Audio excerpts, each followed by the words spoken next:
کرے یہ آیت جتنی بار میں نے پڑھی ہے نا, اب آپ اس کا ترجمہ سنیے گا. جب بھی پریشانی میں ہو کس سے مدد طلب کرنی ہے یار؟ حل کرنے والا کون ہے؟ حل المشکلات کون ہے؟ قاضی الحاجات کون ہے مصیبتوں کو دور کرنے والا, روزی کے دروازے کھولنے والا کون؟ میرا رب ہے. ارے جس نے حل کرنا ہے وہ اعلان فرما رہا ہے, اور اس کا اعلان سنو کیا ہے, جھوم جاؤ. اللہ فرماتا ہے اور جو اللہ سے ڈرے اللہ اس کے لیے نجات کی راہ نکال دے گا. نکلے گی راہ, آپ کو یقین. میں بہت ساری چیزیں بیان میں نہیں کر سکتا, مگر میں نے اپنی زندگی میں ایکسپیرینس کی ہیں. گھر بک گیا, گاڑیاں بک گئیں, گھر کا سونا بک گیا, بندہ روڈ پر آ گیا, وہ سوچ بھی نہیں سکتا تھا کہ میں پھر کھڑا ہو جاؤں گا. اللہ سے لو لگائے رکھی, اللہ نے پھر کھڑا کر دیا, پھر پہلے سے زیادہ عطا کیا. اس کی عقل دیکھیں نا, میری اور آپ کی عقل محدود ہے, اس کی عقل کام ہی نہیں کر رہی آج بھی, کہ میں تو سب کچھ لٹا بیٹھا تھا, آج پھر کیسے سب آ گیا.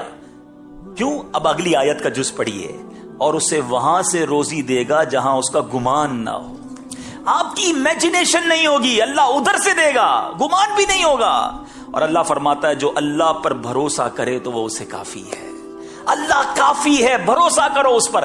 پرابلم یہ ہمیں سب پر بھروسہ ہے, ہمیں کسی اور ادارے پر بھروسہ ہے, ہمیں کسی اور شخصیت پر بھروسہ ہے, ہمیں کسی دوست پر بھروسہ ہے. یار یہ میرا ہاتھ پکڑ لینا, میرے مسئلے حل کر دے گا, یہ میرے پیچھے کھڑا ہے, میرا پرابلم سالو ہو جائے گا, میں اس ادارے میں چلا جاؤں میرے مسائل سارے حل ہو جائیں گے. کیوں؟ تمہیں سب پر بھروسہ ہے, اپنے رب پر بھروسہ نہیں ہے. جس دن رب پر بھروسہ کر لیا نا, اس دن طبیعت ہری بھری بھری ہری ہو جائے گی. اللہ کے فیصلوں پر یقین کرنا آ گیا, مشکلیں آسان ہو جائیں گی. حالانکہ بچپن سے ایک جملہ سنا ہے, دانے دانے پہ لکھا ہے کھانے والے کا نام. سنا ہے نا؟ ایمان کیوں نہیں ہے آپ کا؟ میرا رزق جو ہے نا وہ موت کی طرح مجھے اور آپ کو تلاش کر رہا ہے, مل کر رہے گا. اللہ تعالیٰ نے قرآن مجید میں ارشاد فرمایا نا, سبحان اللہ. آیت قرآن ایک اور آپ کو سناتا ہوں کہ ہم سب کا رزق کیسے لکھا ہوا ہے. اللہ تبارک و تعالیٰ قرآن مجید فرقان حمید میں اس نے وعدہ فرما لیا ہے, وَمَا مِن دَابَّةٍ فِي الْأَرْضِ إِلَّا عَلَى اللَّهِ رِزْقُهَا. ترجمہ کنز ایمان, اور زمین پر چلنے والا کوئی ایسا نہیں ہے جس کا رزق اللہ کے ذمہ کرم پر نہ ہو. صرف میں نہیں, چونٹیاں, مکوڑے, سانپ, بچھو, جانور, مچھلیاں, ایوری تھنگ. ماں کے پیٹ میں بچے کو رزق پہنچانا اس کی ذمہ داری. بڑا پیارا جملہ کتابوں میں لکھا, وہ چونٹی کو کن اور ہاتھی کو من ہے, وہ رب عطا فرماتا. جس کو جتنا چاہیے, ہاتھی کو من چاہیے ہوتا ہے, چونٹی کو دانا چاہیے ہوتا ہے, سب کو وہ رب عطا فرماتا. وعدہ اس نے کیا ہے. پرابلم یہ ہے کہ ہمارا بھروسہ نہیں ہوتا, انتظار نہیں ہوتا, سکون نہیں آتا. روزی لکھی ہوئی ہے, اب کمانی حلال سے حرام سے ڈیسائیڈ آپ نے کرنا ہے. یہ اب آپ کے اوپر ہے کہ کیسے کمانی ہے. جلدی کر کے حرام سے کما لیں. اچھا, امام اہل سنت مولانا شاہ امام احمد رضا خان علیہ رحمت الرحمان سے اسی طرح کا سوال ہوا کہ حضور یہ بتائیں کہ یہ جو کہا جاتا ہے دانے دانے پہ لکھا ہے کھانے والے کا نام, یہ ٹھیک ہے؟ کمال جواب دیا میرے امام نے. اعلیٰ حضرت فرماتے دانے دانے پہ نہیں, دانے کے ہر حصے پر. اور اس کو ڈیفائن کتنے پیارے انداز میں کیا. آپ کو پتا ہے چاول, گندم, روٹی بنتی ہے, اس کی آٹا بن جاتا ہے. اب ایک گندم کا دانہ ہے, وہ روٹی میں اس کا آٹا بنا, تو وہ پورے ایک دانے کے ذرے تو ایک ساتھ نہیں رہے, ڈسٹریبیوٹ ہو گئے. اچھا, پھر ایک روٹی, اس کے بھی ہم بازو کا 4 ٹکڑے کرتے ہیں, ایک میں نے آپ کو دیا, ایک آپ کو دیا, تو ہو سکتا ہے ایک دانے کا ایک ذرہ ان کے پاس چلا گیا, ایک ان کے پاس چلا گیا. اعلیٰ حضرت فرماتے جس ذرے کو آپ نے کھانا ہے اس پہ بھی آپ کا نام لکھا ہوا ہے. اور پھر ایک واقعہ سنایا اعلیٰ حضرت نے, کتاب میں لکھا, کمال. یقین کریں اگر دل کے کانوں سے سنیں نا یہ واقعہ. اعلیٰ حضرت لکھتے ہیں کہ ایک بنگالی تاجر تھا. بنگالی چاول زیادہ کھاتے ہیں, کہتے بنگالی تاجر تھا, تو اس نے ایک بار کھانا کھا رہا تھا, تو کھانا کھاتے ہوئے اسے زور کی چھینک آئی, تو ایک چاول کا دانہ اس کے سر میں جا کے پھنس گیا. یہاں پر پیسے والا تھا, تاجر تھا, بڑا علاج کروایا, کسی طرح یہ دانہ نکل جائے, دانہ نہیں نکلا. کئی سال گزر گئے, دانہ گویا اندر فکس ہو گیا تھا. کہتا ہے بہت عرصے کے بعد اعلیٰ حضرت فرماتے ہیں وہ بنگالی تاجر حرم شریف گیا, حج پر یا عمرے کی حاضری پر. وہ بنگالی تاجر مکہ پاک پہنچا, جیسے ہی کعبے کا دیدار کیا, زور کی چھینک آئی. وہ دانہ جو کئی سالوں سے یہاں پھنسا تھا وہ حرم کے فرش پر گرا. جیسے ہی گرا, ایک کبوتر آیا, اٹھا کر وہ دانہ لے کر چلا گیا. اعلیٰ حضرت نے فرمایا اس کبوتر کا رزق لکھا تھا, یہ دانہ سنبھال کے گھومتا رہا, جس کا رزق تھا اس کو پہنچایا گیا. اب جب دانے پر بھی میرا نام لکھا ہے تو کدھر سے میں پھر حرام کماؤں؟ کیوں کماؤں؟ کیوں شارٹ کٹ اختیار کروں؟ مجھے مل کر رہنا ہے. بس صرف یقین ہونا چاہیے. میں نے آپ کو قرآن کی آیت سنائی نا, یہ یاد کر لو. اللہ ایسی جگہ سے روزی دے گا جہاں سے تمہارا گمان بھی نہ ہوگا. اب ایک اور حدیث پاک سنیے. نبی پاک علیہ الصلوۃ والسلام فرماتے ہیں اگر تم اللہ پر بھروسہ کرو جیسے اس پر بھروسہ کرنے کا حق ہے. اللہ, یہ جملہ کتنا پیارا ہے. ڈیفینیشن بھروسہ تو ہم سب کو ہے, ہم کہتے ہیں نہیں بھی اللہ پر بڑا بھروسہ ہے.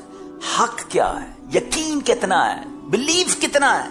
بس یہ یاد رکھو, نبی پاک فرماتے اگر تم اللہ پر بھروسہ کرو جیسا بھروسہ کرنے کا حق ہے تو وہ تمہیں اس طرح رزق عطا فرمائے گا جیسے پرندے کو عطا فرماتا ہے. وہ صبح کے وقت خالی پیٹ نکلتا ہے اور شام کو سیر ہو کر لوٹتا ہے. یعنی پرندوں کو تو کبھی بھی ہم نے نہیں دیکھا کہ گھونسلوں میں کوئی کبٹ بنی ہوئی ہو. کبھی دیکھا اپنے بکرے کو کھانا کھلایا ہو اور کھانا اس نے دوپہر کا کھانے کے بعد ٹوکری کھینچ لی ہو کہ بھائی رات کے لیے سنبھالوں گا. بھائی رات کو کیا ملے گا, چارہ نہیں آیا تو یہ اس کو نہیں ہوتی فکر کہ دوپہر کو جو ملا باقی جس نے دوپہر کو کھلایا وہی رات کو کھلائے گا. صبح گھونسلے سے نکلتے ہیں سارے پرندے, کروڑوں پرندے, پتہ نہیں ہوتا شام کیسے آئیں گے. اللہ سب کو رزق دیتا ہے, سب پیٹ بھر کر واپس آتے ہیں, مگر وہ کل کے لیے گھونسلے میں کہیں بچاتے نہیں. اللہ پر بھروسہ. تو خدارا ہمارے اندر, ہم تو اشرف المخلوقات ہیں, اتنی کمزور کیوں ہو جاتے ہیں؟ پرندے جانور ان سے تو زیادہ اسٹرانگ ہونا چاہیے نا ہم کو. ان کو رب پر بھروسہ ہے, مجھے کیوں نہیں ہے کہ وہ اللہ دے گا مجھے, وہی میری مشکل سے نکالے گا. بات یہ ہے کہ ہم دل سے اس کو نہیں پکارتے. اگر آپ کسی بھی پرابلم میں ہیں, اگر آپ کسی بھی مشکل میں ہیں, تنگ دستی میں ہیں, قرضے میں ہیں, بیماری میں ہیں, غلط کام کرنے کی بجائے رب عز و جل کو پکارو.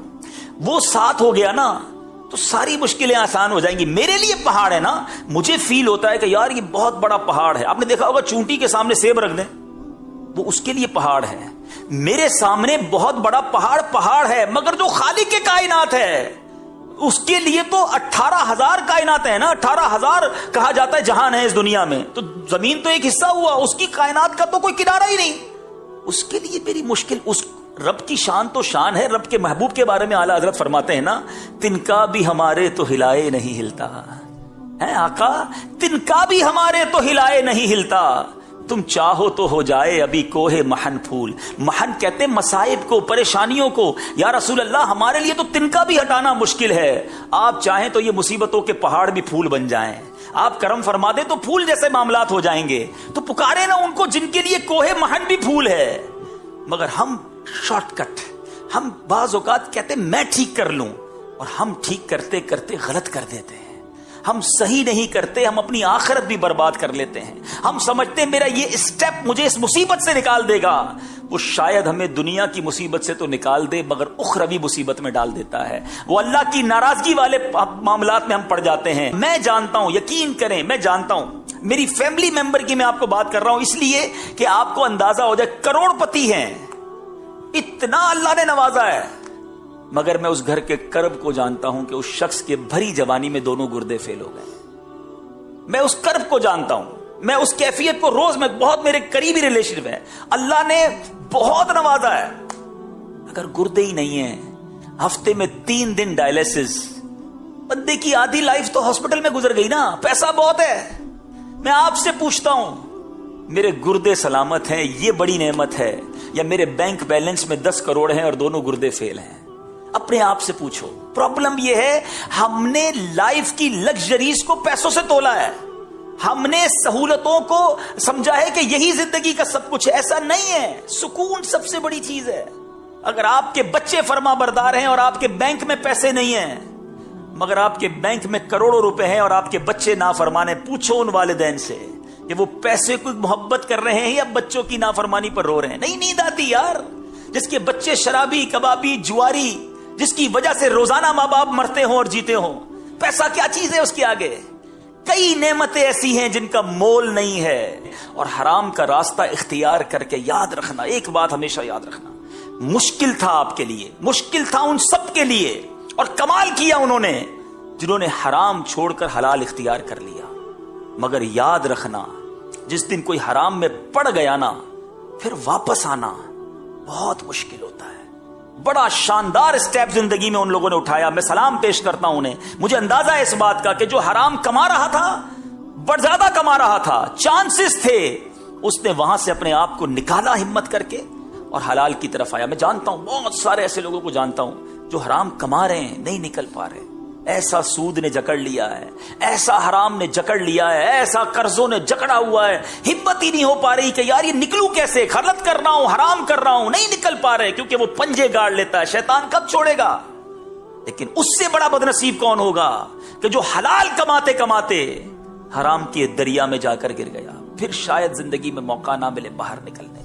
کبھی ایسی غلطی مجھے اور آپ کو نہیں کرنی چاہیے، بلکہ اگر مجھ میں یا آپ میں یا مدنی چینل کے ناظرین میں کوئی ایسا ہے جو حرام روزی کما رہا ہے، خدا را میرے بھائی میں آپ کو مشورہ دیتا ہوں، ہمت کرو، خدا کے واسطے ہمت کرو، آ جاؤ حلال روزی کی طرف آؤ۔ حلال تھوڑا بھی بابرکت ہوتا ہے، حرام زیادہ بھی بربادی لاتا ہے۔ مجھے وہ جملہ نہیں بھولتا، ایک واقعہ کئی بار میں سنا بھی چکا ہوں، شاید آپ نے بھی سنا ہوگا۔ ایک بار ایک مبلغ دعوت اسلامی اٹلی میں گئے، بیان کیا حلال روزی پر۔ ایک صاحب ملے، بڑی نمناک آنکھیں تھیں، آنکھوں میں آنسو تھے، کہا اکیلے میں بات کرنی ہے۔ مبلغ نے کہا ٹھیک ہے آئیے بات کرتے ہیں۔ اس نے کہا کہ حضور میں آپ کی بیان سے ذہن تو بن گیا ہے کہ حرام نہیں کمانا، مگر مجبوری یہ ہے کہ میں اپنے اسٹور پہ شراب بیچتا ہوں۔ شراب بھی بکتی ہے، اور بھی آئٹمز ہیں، مگر شراب بھی بکتی ہے۔ مگر ہمارے ملک کا مسئلہ یہ ہے کہ اگر شراب نہ بیچے تو اسٹور چلتا ہی نہیں، اسٹور کے خرچے ہی پورے نہیں ہوں گے، بچوں کے لیے کیا کماؤں گا؟ میں چاہتا ہوں چھوڑ دوں حضور، بس میں نے ذہن بنا لیا ہے، آپ مشورہ دیں میں کیسے چھوڑوں؟ اگر میں نے چھوڑ دیا تو پیسے ہی پورے نہیں ہوں گے، کرایہ ہی نہیں نکلے گا گھر کا۔ یہ وہ لوگ مثالیں دیتے ہیں جو دنیا میں حرام کما رہے ہوتے ہیں نا بیچارے، وہ یہ سوچ رہے ہوتے ہیں۔ اس مبلغ نے ایک ہی جملہ کہا کہ ایک بات بتاؤ، روزی دینے والا کون ہے؟ اس نے کہا اللہ۔ کہ تم اللہ کی نافرمانی کر رہے ہو، اللہ روزی دے رہا ہے، کیا فرما برداری کرو گے وہ روزی بند کر دے گا؟ اب یقین کریں وہ نوجوان زاروں کتار رونے لگا، کہتا بس اب میں نے نیت کر لی ہے، کچھ بھی ہو جائے میں نے حرام نہیں کمانا۔ اب یقین کریں واللہ وہ مبلغ 1 سال بعد پھر گئے اٹلی مدنی کام کے لیے، اسی نوجوان سے پھر ملاقات ہوئی۔ وہ نوجوان کہتا ہے 1 سال ہو گیا ہے شراب بند کی، اللہ نے کاروبار میں اور برکت دے دی ہے۔ اللہ وہاں سے روزی دے گا جہاں تمہارا گمان بھی نہیں ہو۔ میرا گمان ہے نا شراب میں ختم کر دوں گا تو ختم ہو جائے گی روزی، نہیں یار، آپ اللہ کو ناراض کر رہے، روزی مل رہی ہے، آپ راضی کریں گے تو روزی بند ہو جائے گی۔ وہ غیب کے خزانوں سے دے گا، وہ تھوڑے میں قناعت دے دے گا، وہ تھوڑے میں برکت ڈال دے گا۔